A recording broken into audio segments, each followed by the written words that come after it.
everybody. My name is Kaylee Jacobson, and for my creative project, I decided to do a series of drawings based on Montessori's childhood development theory. The reason why I chose this theory is because a few years back, I was having a difficult time with disciplining my child, and throughout my research, I stumbled upon positive discipline that is based on the Montessori theory of childhood development, and I thought it was extremely interesting and useful. It helps my daughter quite a bit, and so I decided to learn more about where that style of discipline comes from. So let's go over a brief overview of who Maria Montessori was.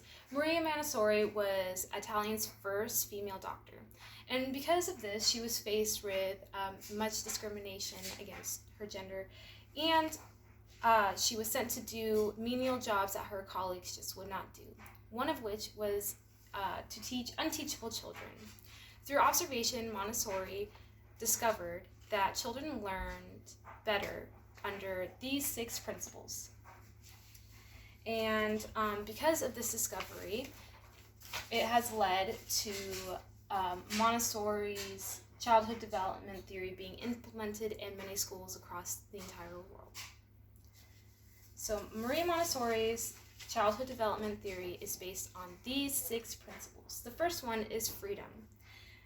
And the reason why they use this is because in a Montessori classroom, they encourage freedom of movement, choice, and social interaction.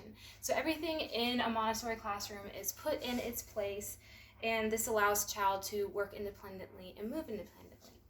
The second is structure and order. This may seem kind of confusing because it follows freedom. And in a Montessori classroom, everything is very structured and everything is very individualized. The teachers work independently with their students to create structure and order for each student individually. The third principle is beauty. When you go into a Montessori classroom, you will see pastel colors, you'll see natural lighting, you'll see real objects being in the classroom, such as vases and flowers. The idea for that is to make the child feel comfortable and like they are at home so that they can reach their full potential. The fourth is nature and reality. Both natural and real materials are used in a Montessori classroom so that the student can learn the relationship between these objects and have confidence using them as they grow. Number 5 is social environment. Students have the ability to socialize with freedom and to interact with each other through rest, work, and play. And this is really important in developing skills that are needed to work in a team. Number 6 is intellectual environment. The intellectual environment is a culmination of these 6 principles of the prepared environment. By preparing a space in which the Montessori curriculum can flourish, students will develop their intellect as well as their personalities. So now that we have learned about the 6 principles of what makes a Montessori classroom, let's dive into the 4 planes of childhood development. The first plane is infancy, 0 to 6 years old, also known as the absorbent mind.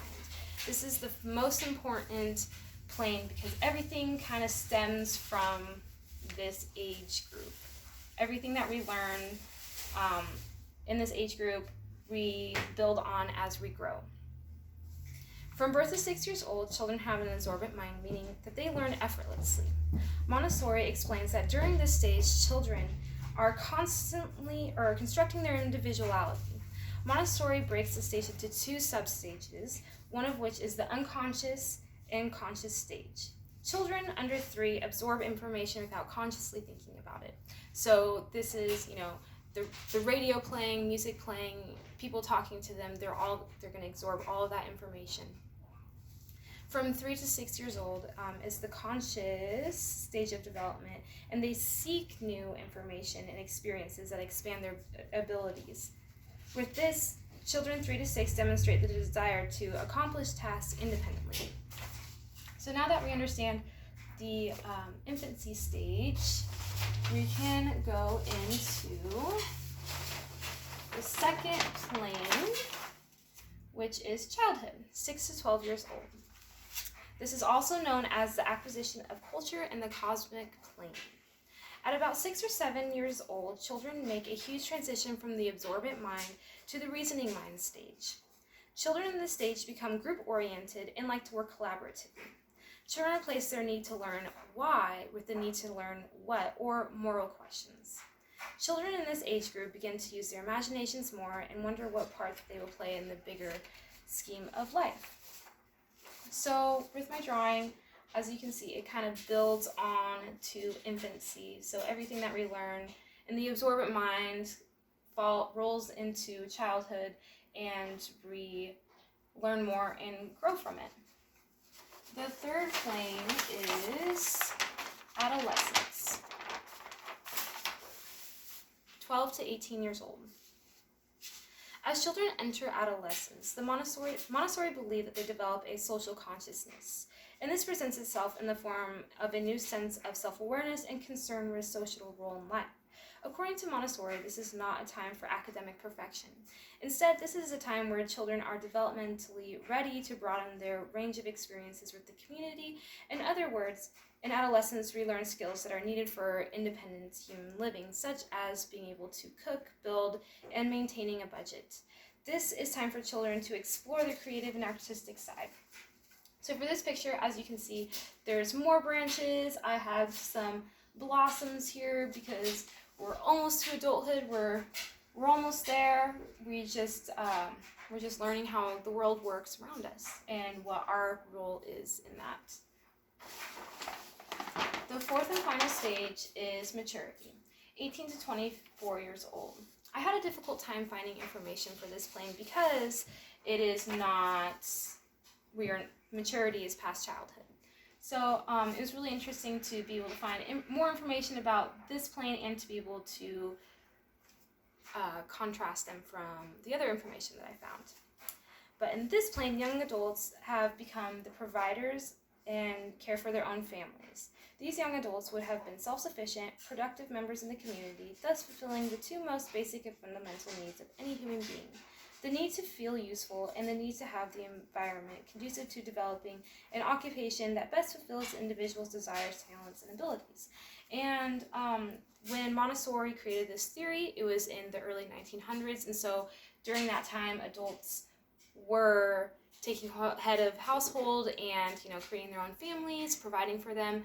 Nowadays, because we've got different cultural views and differences going on, people are not leaving the home until later and even after this stage. So adolescence oftentimes is longer than 12 to 18. It oftentimes goes into the maturity plane as well. So I really hope that you enjoyed my presentation. I had a lot of fun learning more about Maria Montessori and her theory of childhood development, and I am going to be using this in my home because I think it's a fantastic way to let children learn and how to view themselves in the world around them. So thank you so much for listening, and I hope you enjoyed.